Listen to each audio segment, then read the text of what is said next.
going on, everybody? It's been a long time. I've been waiting to do this with Ryan on First Takes channel. Uh, Took a little bit of a break from YouTube, but I'm back. I'm really excited to start doing all this again. Ryan is not just he's a man of many talents, not just a 49ers YouTuber. You could probably explain it more on your own channel, or even hear just all the things that you do on top of being a 49ers content creator. So you offer way more and bring way more to the table than just talking turkey about the Niners. So Appreciate it. Yeah, I've been entrepreneur for some time, worked in that real estate for some time. So yeah, I try to just grind, man, hustle, do things that are win-win situations for everybody. Like everything I do in real estate helps helps people, also helps provide for my family, and I love it. And I love talking 49ers, so I do that too. um we talked. I literally, guys, I talked to him off camera for about 30 seconds. Didn't ask him beforehand if he was going to any days at training camp. One, have you been there before in the past, and what was the act experience like? And two, what are you looking to get out of it this time around? Yeah, so I've never been there. I was actually close to getting credentialed this year. I did cover it from afar when I used to write for Bleach Report, but I've never been there in person. I had credentials back then for certain things, not like full credentials the whole season, whatever I wanted. So, I was able to interview players in certain functions. But this will be my first time at the training camp. I will be there for a couple days on the 30th and the 31st. And I'm looking forward to it, man. I'm excited about it. It's awesome that we're 5 days away from training camp, at least so the 25th they'll come in, and then the 26th people can start watching. But and 25th is my birthday, so for my 44th birthday they start training camp. I'm excited Oh, about that. wow. But yeah, no, I'm looking forward to it, man. I have obviously I think most people are going to be looking at the quarterback situation. We won't be able to see Absolutely. Brock Purdy, I'm sure, but it'll be a lot of Trey Lance and Sam Darnold, and maybe a little Brandon Allen mixed in there. And I think that's what most people, that's what they're going to see. And obviously I'd be lying if I said that wasn't my main interest. But honestly, I just want to soak the whole thing in. I know a lot of guys, when they go, they write down the statistics and do all that. But for me, I only have 2 days there this year. I'm going to just soak it all in, try to look at the big picture, and see what passes the eye test. That's more what I'm looking to do. It sucks because I live on the East Coast. I'm in Bills country. So if I wanted to go to a training camp, it's not too far away with the Bills, but I'm not a Bills fan. So it's never going to happen. And it's tough. If you go into the grocery store right now, it's they do their little tents where they have all the T-shirts and anything Bills. They bring in, cups and coolers and everything, and it's just like, man, all these people that I know on YouTube or I've met through YouTube all live on the West Coast or in the Midwest or in the Northwest, where they can make the trek down from, Washington. So it sucks that I have to live vicariously through everybody else. One of these days, if I ever run into, a little bit of extra money, and the situation works out for me, I would love to at least maybe go for 3-4 days, just to say that I went there, and it'll be a feather in my cap. I mean, I'm not a person who did media or has any credentials, but it would be cool to say, yeah, I went through a 49ers camp, and here is just a fan's perspective, not a journalist or a like a radio guy or whatever. It would be something that I would totally enjoy, but at the same time I'd be really nervous because I don't want anybody to get hurt on my watch. I would feel like a bad luck charm if I showed up and then all of a sudden people would Yeah. drop like flies. Well, it's going to happen, unfortunately, knock on wood, but it's part of the game. So, people are going to get hurt, but hopefully not a lot, man. Hopefully nothing serious. But yeah, I mean, ultimately I cover things from a fan perspective now too. When I wrote for Bleach Report, I was always a fan, but I tried to be more, less homerish. And I honestly, even Tough. though I'm a fan, I still try to cover the team that way as well. So not much difference for me, but yeah, I'm not going to be going there taking notes or filling out a spreadsheet. I'm just there to, just observe everything, take it all in. One of the things that you said you were going to take all in is kind of one of the, the topics that I wanted to hit you with, and I told you off screen we would go through it a little bit different than Team Lance, Team Purdy. I saw something from a fan who tweeted. He might have been a media guy who made a point about we just want our 6th championship. That's all we want. And the kind of the thing that's always been kind of hanging over the heads of 49er fans is the quarterback situation, even going back to Alex Smith and Colin Kaepernick. I was like, there's never been the guy. Kaepernick was the guy, and then that kind of fell apart. The team fell apart.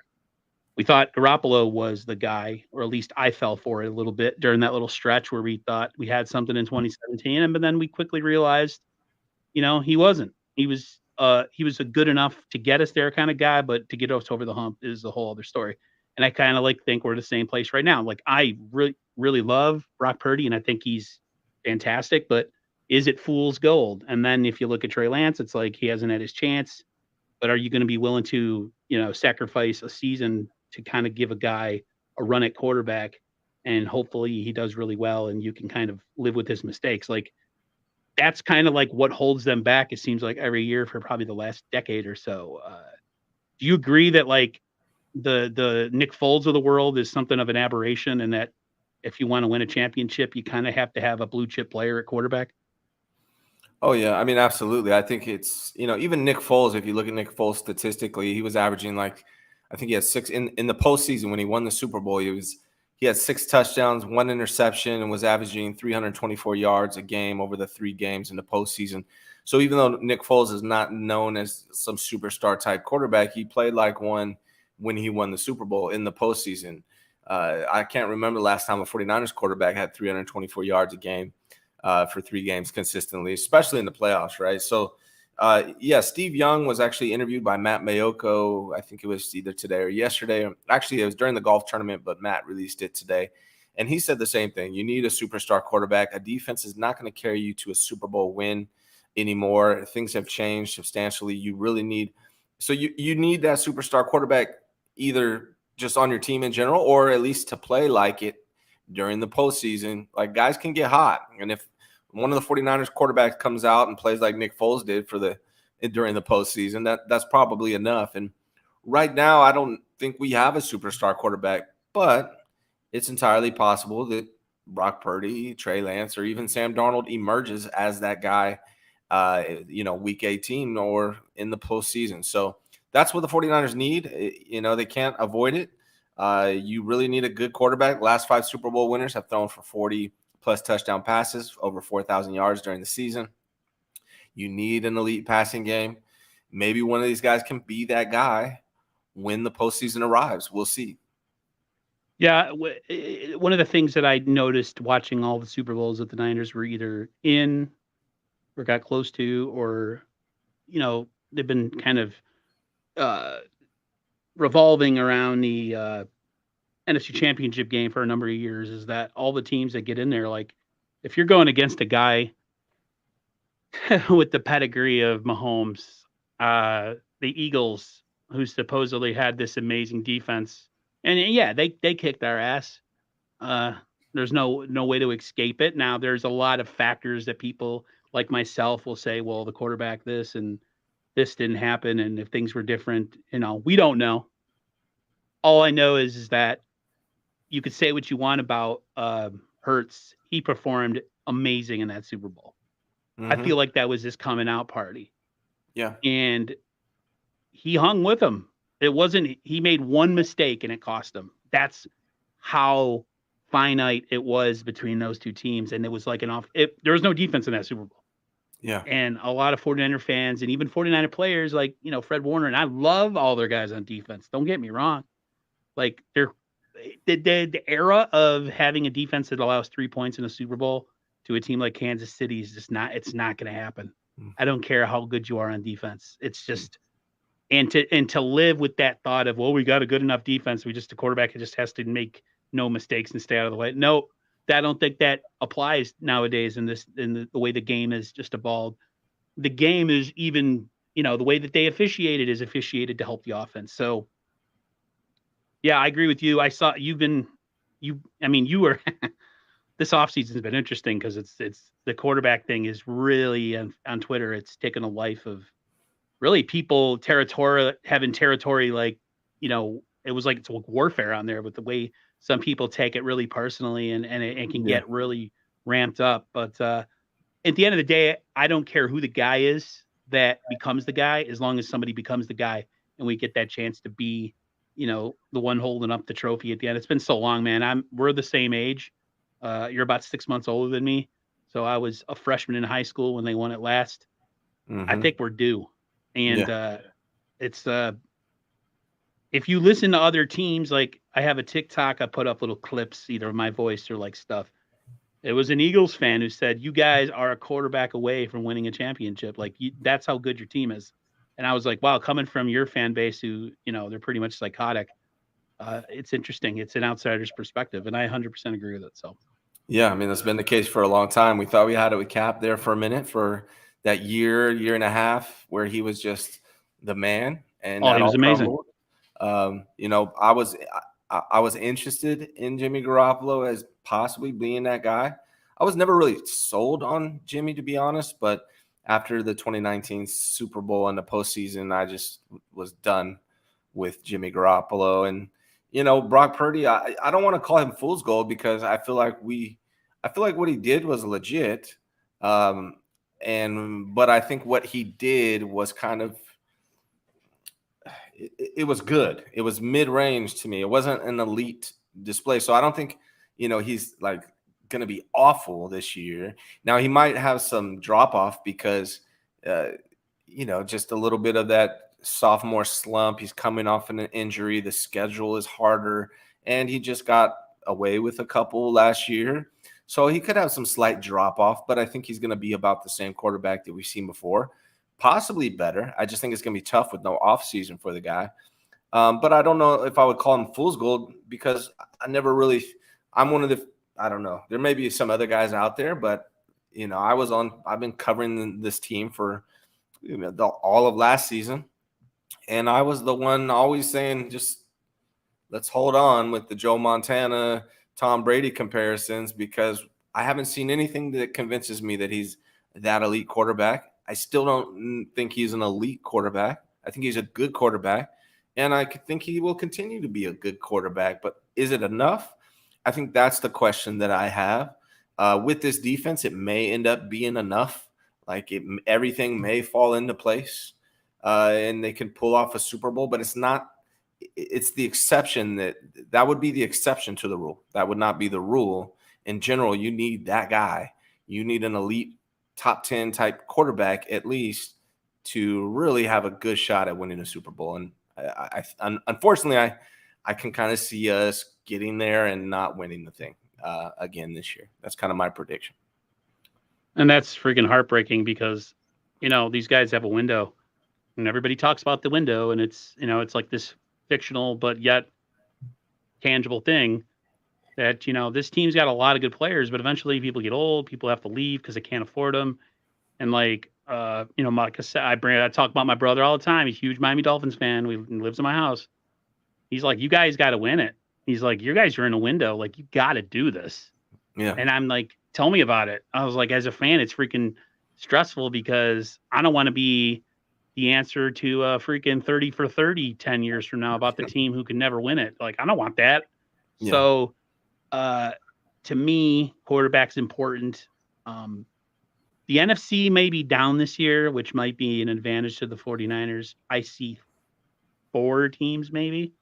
Niners, Eagles, Cowboys. Trying to think of another team here. Maybe the Seahawks. Maybe the Seahawks. Maybe the Lions. Maybe. I'm not sold on the Lions yet. Yeah. Not yet. Yeah, we'll see. Give me maybe I'll change my tune midway through the season if they look really good. But maybe the Vikings have a shot. True, that's there's true. A couple of teams like that, but really it boils down to Niners, Cowboys, Eagles. In my opinion, are the real 3 that have a chance to make it to the Super Bowl. But you never know. Like right, every season we go into a season thinking that certain teams are going to be really good, and they're not, or we don't even think about a team, and they emerge out of nowhere, which is the exciting part about starting a new season. So we'll see how it plays out. Zoe 81 came up with the Saints. That's an interesting team too. I totally forgot. Brian Culp says I can see it getting to the Super Bowl and losing. I think the team has skeletons keeping us from winning. I know, That's and my it's prediction sad. for the season, unfortunately. Isn't that sad that like you just when I go and I think of like, okay, we go up against Kansas City, I just think we don't match up with Kansas City very well. Yeah. And Did you watch the Netflix special Quarterback? I have not, but I was listening to Crocker talk about it on Yeah, you got to Locked On watch it because 49ers. it was funny because so they showed the Niners versus Chiefs game, and Great. Patrick Mahomes threw that interception. Gibson tipped it. Huff intercepted it, and he was like, he went back to the sideline and he's like, I can't believe these guys are playing me so shallow.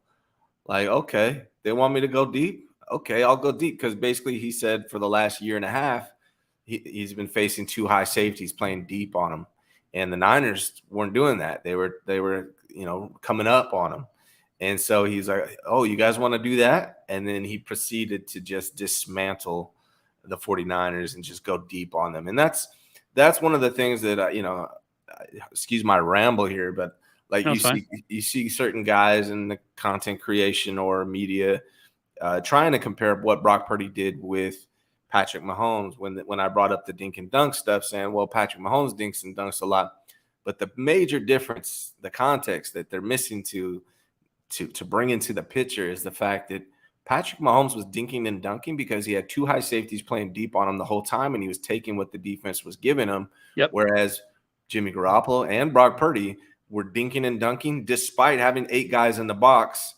right? They were giving him the deep shot, and we still wouldn't take it. And these are statistical facts, not me making it up. So it's a huge difference there. Like, the teams were daring Brock Purdy and Jimmy Garoppolo to go deep, and we wouldn't. And teams were taking away the deep shot from Patrick Mahomes, so he was taking what they were giving him. So big differences between those two quarterbacks. It's ridiculous to compare them. Yeah, people who compare them are just, I don't know. There's a lot of narratives out there, and I'm sick of them. Let's be honest, what we see. Yeah. The 49ers are a quarterback away from being a team to win a championship, and it's tough, man. Like, I'm always tempered with my excitement.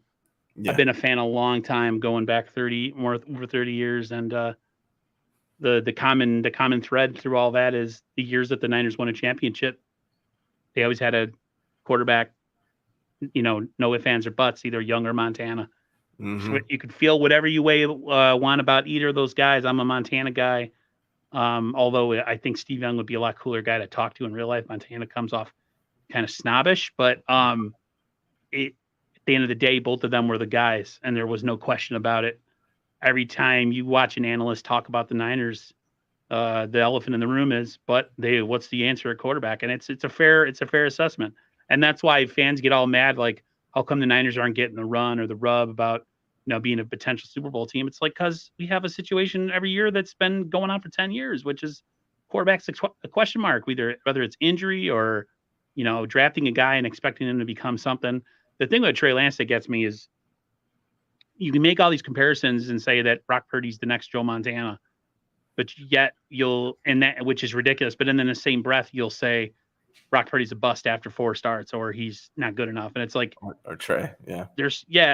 Trey. And there's like such extreme takes, and people talk about him with such conviction, like they're real, and really they're not. And, I can only take so much of it. And I think doing stuff on YouTube, I watch very little NFL stuff, or even I'll listen to Locked On 49ers. I'll listen to KNBR, a little bit of 95.7 The Game here and there. But man, there's only so much I could take of the most annoying regurgitated topic probably in the last, especially after Garoppolo and after we drafted Trey Lance, it's just like enough already. So one of the misconceptions too that you hear often that I don't think people speak out about enough, that I've just been really just thinking about lately, is, a lot of 49ers fans will say is, all we need is a quarterback that can do this and that, right? And they think that that's like the plan, the goal, when the reality is Kyle Shanahan wanted Kirk Cousins, a quarterback that can make every throw.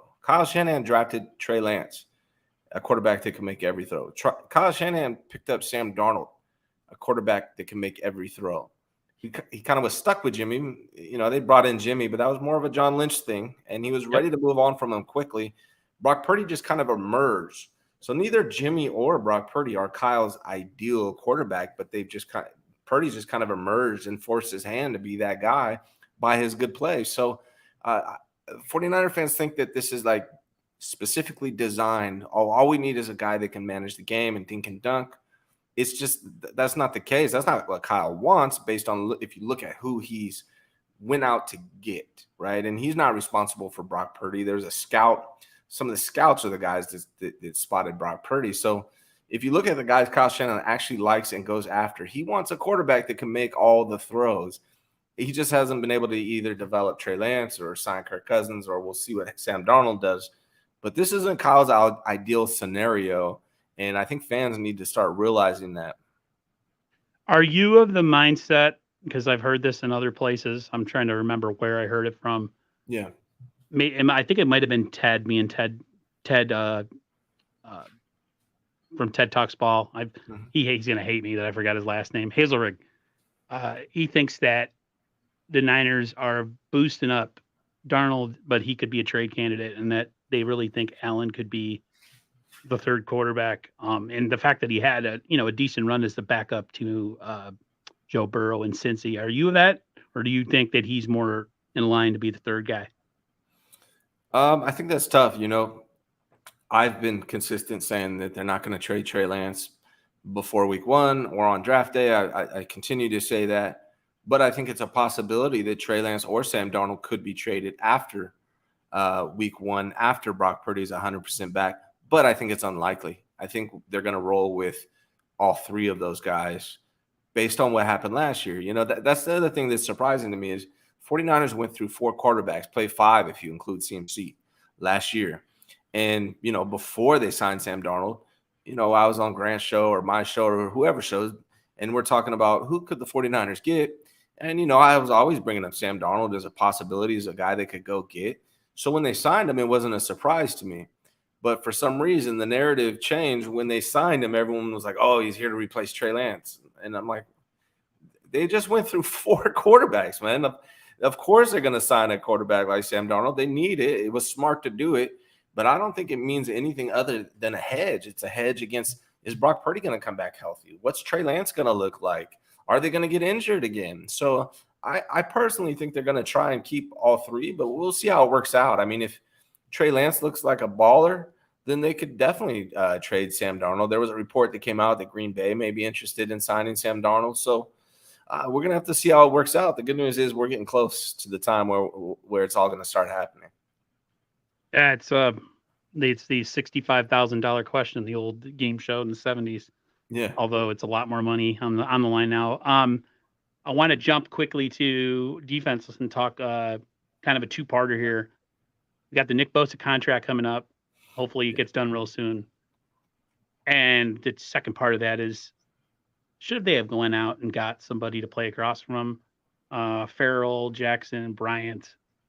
Again, I talked with Ted about this. It just doesn't seem like enough. So I don't know which part of that you want to take first, but yeah, between the contract and then just the fact that across from him, not real impressed with any of the names. Yeah, I think they're going to like fill it out in training camp. They left some room. I believe they have like $9 million at least in cap space remaining. So I think the plan is probably like, let's see how it plays out. Let's see who gets injured. Let's save this cap space. And so they can go out and make some moves. If you remember, Gibson was very late signing last year in the training camp. So I would not be surprised at all if they go ahead and make a move later on in training camp and bring in a free agent of some sort. And it could just be because somebody goes down, knock on wood, or because they've seen what they have in certain guys like Drake Jackson and those guys.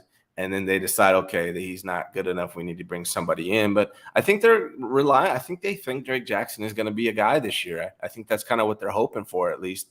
And they're probably waiting for training camp to play out before they make those moves. I guess, what do you, as far as the contract is, you think that's what's your kind of? Are you talking about Bosa? Yeah. As far as numbers, you think it's closer to 35? You think he's going to get more than Aaron Donald, or are the Niners going to set a precedent, or are they going to kind of do what they always do, which is I probably go could see lower him side? getting over Aaron Donald, which would be about 32. I'm guessing 32 million, probably 4 or 5 years, probably 5, guaranteed about 80, 90, somewhere in that range. I could see that happening. My feelings on it are, I don't know. You know, what's weird is I conducted a poll on my Twitter. I asked, would you trade Nick Bosa So I knew you were going to bring that for, up. Yep. yeah, would you trade Nick Bosa and Brock Purdy for Justin Herbert? And like 70% of Niner fans said no. I would do it in a millisecond. Like, where do I sign? Because that's how important the quarterback position is. So it True. does feel a little funny paying Nick Bosa. I think he's going to be $32 million a year. The good news is, though, if they sign him and give him a bonus, or this like new thing is called a double bonus, it could actually make him fairly inexpensive for the next year or 2 years. So you really won't see that effect of his contract for 3 years from now, at least 2, but up to Right. 3 years from now. So it's not going to be a problem anytime soon, but it could end up being an issue in 3 years. Like, what happens if Trey Lance balls out and they have to sign him to a second contract? Same Right. time Nick Bosa's contract is hitting them. You know, Debo's contract next year is going to be expensive. This team is going to look vastly different. Trent Williams, I don't know how much longer we got with him. I don't know if we can afford to pay Eric Armstead for his production, right? Is Trey Lance going to get a second contract? What happens when Debo's money starts hitting next year? All right, they have to re-sign Brandon Ayuk. So this is one of the – I feel like there's going to be a lot of different players moving forward after this season. And it's funny that you said that, because I caught that. A lot of times teams end up winning those championships, not in the first window, but maybe the second window, where like, yeah, they don't have the great defense anymore. It's kind of serviceable. But if you watch guys like Aaron Rodgers or any other quarterback, like, the quarterback's the difference. You can't have the elite level defense and all these great players on offense and get away with having, a semi whatever quarterback. Like, something, the Niners, a lot of fans think we could just play this game where we don't pay our quarterbacks and we load up everywhere else. I just think that's not a Super Bowl winning recipe. The Super Bowl winning recipe is taking some shots at different parts of your roster, but the quarterback is the guy. He can carry a team who's okay. So our defense isn't top 3. Maybe it's in the top 15, maybe closer to 15. But we have a quarterback who at any time can go, like Aaron Rodgers, where they just go into a God mode, Brady, name any quarterback who has been elite, Peyton Manning. Yeah. It's just, that's the way the league is. And I love 49er fans, and I'm one myself, but this whole thing where like we can have it all and you have our cake too and have a cheap quarterback, it's just, it's fool's gold to think that that's how you win a championship in this day's game. You got to have the guy behind center, man. Like, no question about it. You gotta find the top 10 type quarterback. You gotta invest in the offensive line. 49ers seem to do the opposite. So those are the most biggest question marks for the 49ers. Oh my God. If they win like this, it'll be really an unusual situation. We'll see what happens, man. But, again, maybe the quarterbacks will emerge into that guy this year, one of them. Maybe Colton McKivitz is being underestimated. We'll see. But it's all going to play out soon enough. Grant put up something, because I want to kick it to offensive line next. Grant put up something, I'm sure you saw it, that he said that Colton McKivitz, the only team he would start for, I don't know if it was the NFC West or maybe the NFC or the NFL as a whole, that would be the San Francisco 49ers. Like, he wouldn't be good enough. And then somebody listed off his ranking. I don't know if it was you or somebody listed off his ranking, like, I don't know, 62nd. Yeah, he's not good. Yeah. He's not good. And a lot of people are like, well, he can't be worse than McGlinchey. He could. Maybe he's a little better in pass blocking, but we are a run-heavy team. And, hey, man, listen, I'm not a fan of McGlinchey either, and I'm kind of glad he's gone. But now we put ourselves in a position where we can't blame McGlinchey anymore. So it's like, I mean, and then they didn't address. You couldn't have paid McGlinchey, right? Like that would have been stupid too. But relying solely on Colton McKivitz, to me, is crazy. And here's the other thing. If this is Trent Williams last year, Now you have no future on this roster at right tackle, and you have no future at left tackle on this roster. And so to me, the move was move up in this draft, grab a right tackle. Next year, you get your first back. That's when you grab your left tackle. But the Niners just said, nah, we're going to roll with Colton McKivitz. So we'll see what happens, man. It's going to be interesting. Think the Niners do something like they did a couple many years ago where they drafted Yapati and I'm trying to think of the other offensive lineman they drafted in that same draft. It was they double dipped. Yeah, they're going to have to. They're going to have to. Anthony Davis? Was it Anthony Davis? It could have been Anthony Davis. Yeah. The way I look at it is this, like, they're going to have to go into a situation where. Oh, it's Boone. Wasn't it Boone? No, Boone was like a cast-off, a guy who, like, stomped on somebody's car and got really drunk. Might have been Davis, yeah. It might have been Davis. All I know is that they double dipped. They got a guard and a tackle in the same draft. I feel like they they're gonna literally, have to. Yeah, they'd have to go first, maybe in second round, their first two picks, top two rounds, like go left tackle. You know, it's a little less important the other tackle. Yeah. But you got to have an anchor. Because me and Ted were talking about this yesterday about what the Niners might do with their first round pick. And he's like, Aaron, there's no way that they don't go for an offensive lineman. And I was like, you know what? You're right. They didn't touch it this year. And maybe they ranked people in the draft. You know, a lot of people had in their boards certain guys going. And maybe the Niners just looked at that and said, no, for where we're picking and where we need them for, it's just not worth it to pick. So I understand that. But now you're putting all your eggs in the 2024 draft in that basket. But hey, listen, man, like I'm not gonna sit here and doubt on this franchise yet. Because they've shown a propensity to make good picks later. I think with offensive line, though, you can't really play that game. Maybe certain positions you can. But when it comes to offensive lineman, if he's not an elite level guy within the first couple rounds, chances of him being that guy that's going to impact your team, like say Trent Williams, is a fool's gold to me. But that's funny that the topic was about McKivitz. I just don't, man. It feels like every year the Niners have like a fallback plan or like a get out of jail free card when they don't win to say, oh, this was the reason we should have addressed it. Well, we got it this year.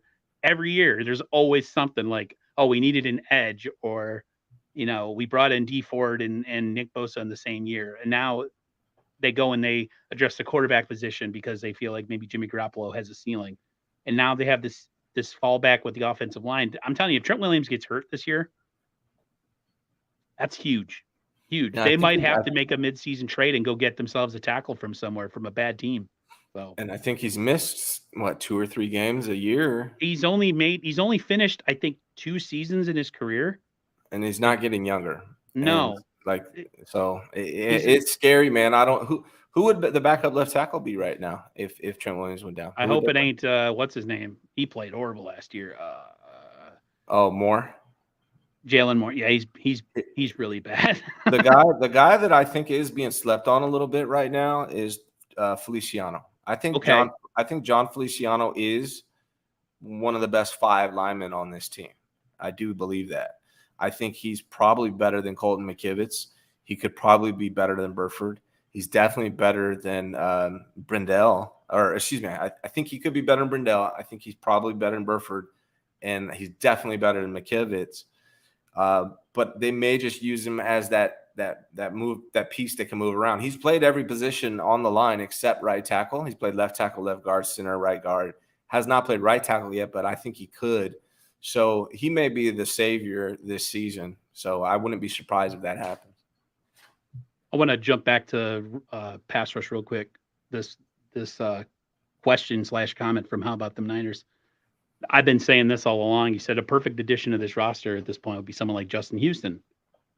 $3 million he was paid from Baltimore, double-digit sacks consistently, pass rush specialist, mentor, young guys. I 100% agree. He's pretty available. He's old. To me, it was like Doomerville. That year we had Doomerville maybe come in and just be a little bit of like, I don't think of liaison's the right word, but like have someone come in who could get the start. And then you have one of the young guys trying to push him, and maybe that guy's Drake Jackson. Eventually, he becomes, the guy. But what do you think about a move for someone like Houston? Yeah, the crazy thing, talking about the offensive line, is that they actually have a lot of depth on the interior. with guys like Zakel, Poe, players like Forgot about that. Zakel. They just don't have anything on the outside, and it's a little worrisome. Yeah. Yeah, that's the one thing they really bulked up as far as like amount of guys that they got in on the inside, but outside, Yeah. not even one player drafted, like not one. They didn't even like. Yeah. Hey, I like that. I like the safety pick. I like the Moody pick. A lot of people were down on the Moody pick. It's funny. So many content creators were mocking him to the Niners, and then it happened, and they were all upset. I'm like, you mocked him. Where did you think he was going? They had like a bunch of 3rd round picks that were really essentially 4th round picks.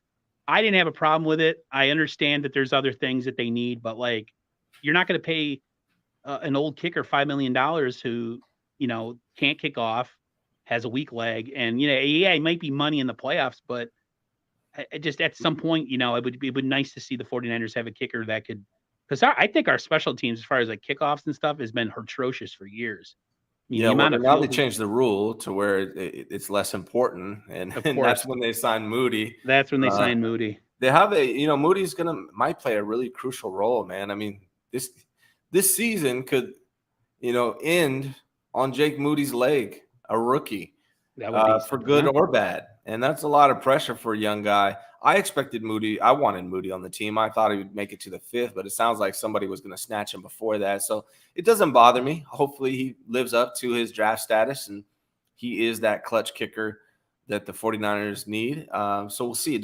I'm not bothered by the Moody pick. I was just shocked we didn't get an offensive lineman. Yeah. Me too.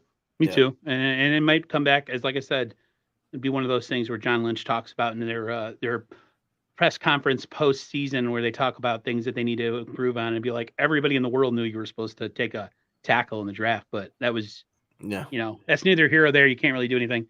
We got about 10 minutes left, so I want to do a little rapid fire with you. Pup list. Gerald Luter ends up on the pup list right before the beginning of training camp. Mm-hmm. Personally, I think that's a big deal. Ted, when I talked with him yesterday, didn't think it was much of a big deal. I think it is, just because they're coming off an off season where they lost Jimmy Ward and Emmanuel Mosley. And I really think the more bodies they can get in there competing and the more depth they can have in that secondary is really going to be crucial, because we know how this team gets hurt all the time. So right. What's your thought on the Luter injury? We don't know what it is. Nobody really knows. I'm sure one of our astute people that are covering training camp, one of you guys, will let everybody know exactly what's going on with Luter. But what would you think of the situation with Luter?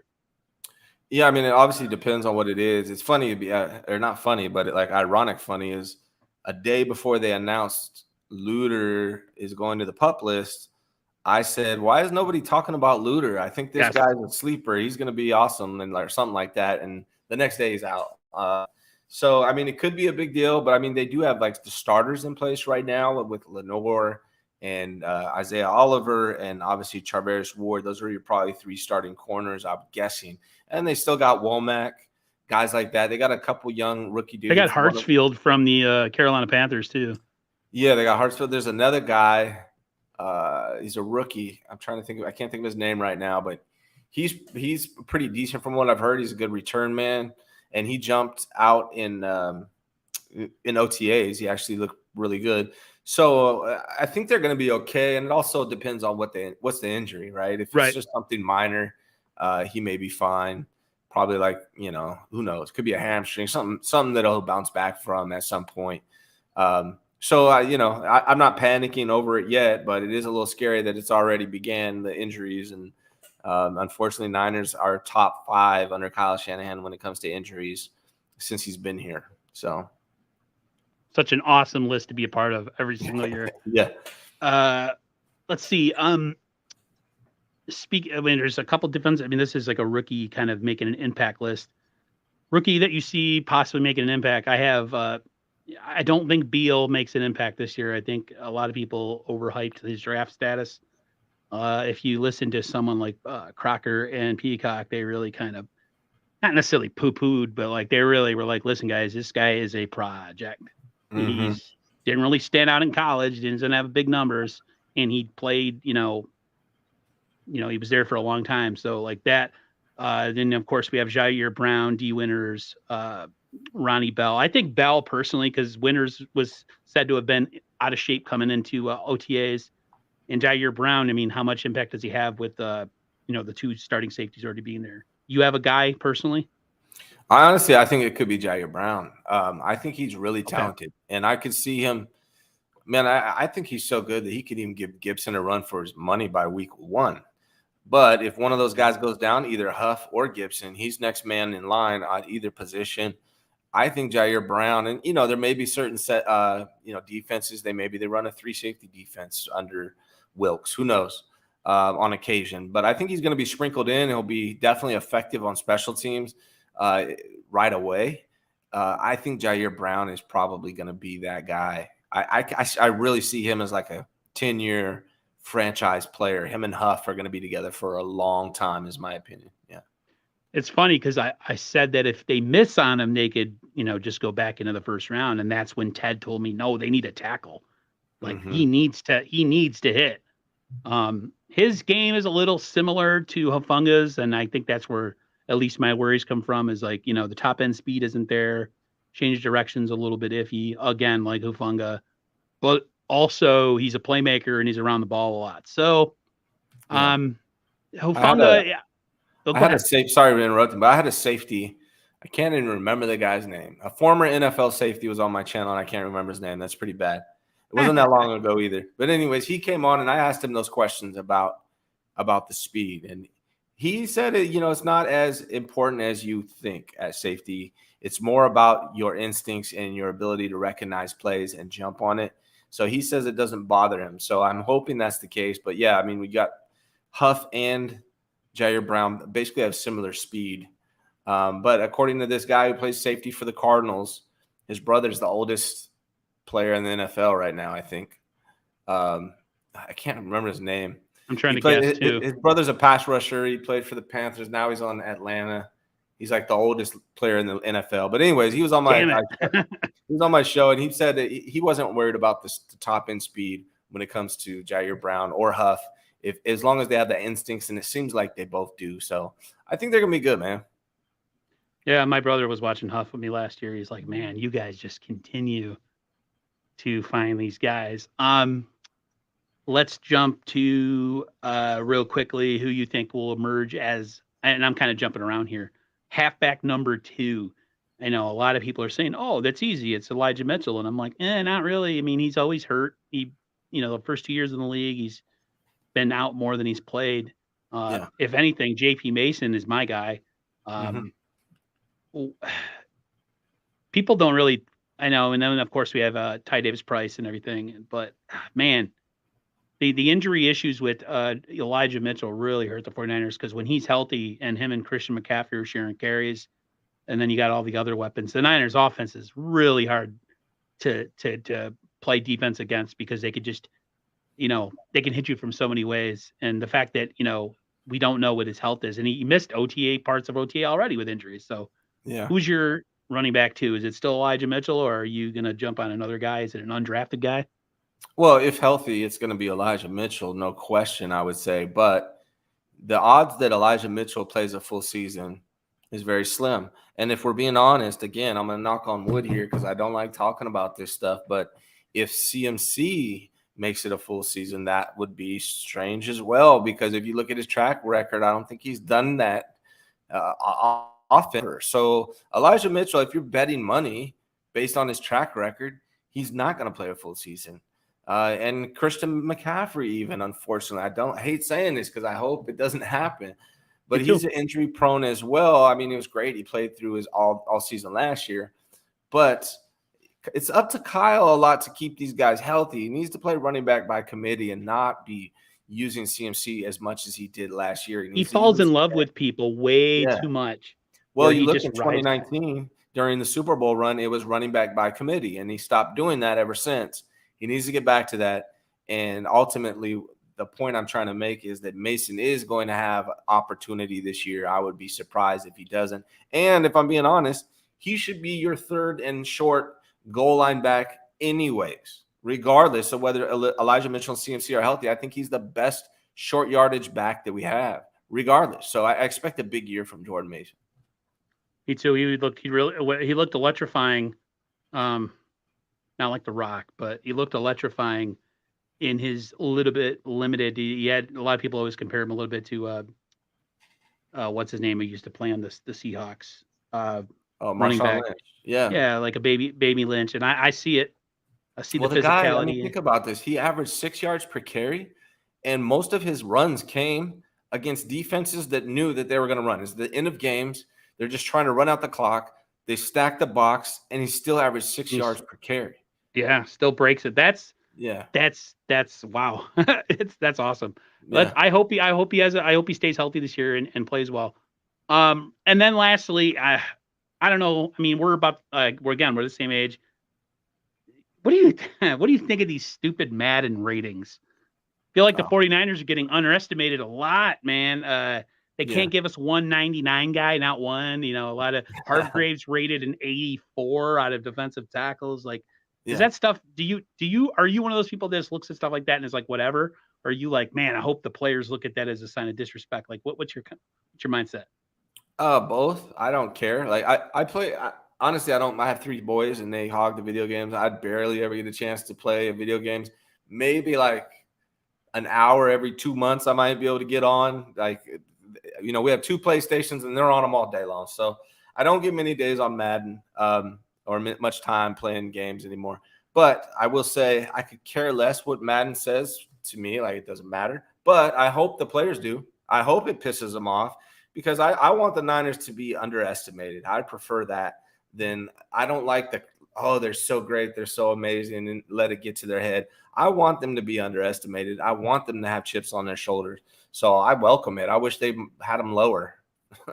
Yeah, it's true. I mean, like my brother always says that, I always tell him like I prefer us when no one knows we're coming because, then we can kind of sneak up on folks. But Yeah. I mean, the Niners are pretty damn good. They can't really sneak up on anybody anymore. It's just a matter of finishing the job. But Yeah. hey, man, I appreciate you making time. I know you got to run.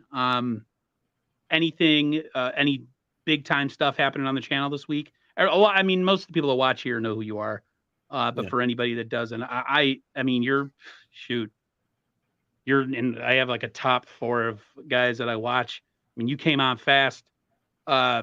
You, Jesse, Grant, I'll even say Larry, even though I'm not really whatever. But anything popping that anybody should know about? Friday I got Vish coming on. Nice. And then so I do it right now during the off season, which is almost over.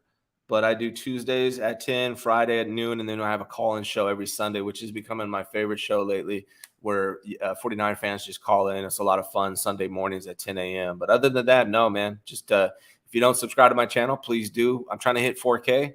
4K. Been doing this for about 9-10 months, and I'm at like 30, I don't know, 36, 80, something like that. So I'm trying to hit 4K before the season starts. If you don't subscribe, please come do it. Bro, hitting 4K in under a year would be awesome. It took me, I'm just over 6.1K, but I've taken a lot of breaks, and it's just one of those things, sometimes you pop, and things change sometimes. Well, but I've had the privilege of being on Grant. I mean, I don't think if I wasn't on Grant's show, I don't think I would have grown that fast, if I'm keeping it 100% honest, because he has like 65,000 followers. So I'm very thankful for Grant. He's exposed me to a lot of people, and now it's just up to me to take it and run with it, with that opportunity. Yeah. Yeah, and I feel like you're one of those people too, who tends to spotlight people too. So yeah, I've had 76 people on my channel in 9 months. Yeah, that's awesome. What the heck was I going to say? Yeah, tomorrow I'm on with Sterling Bennett.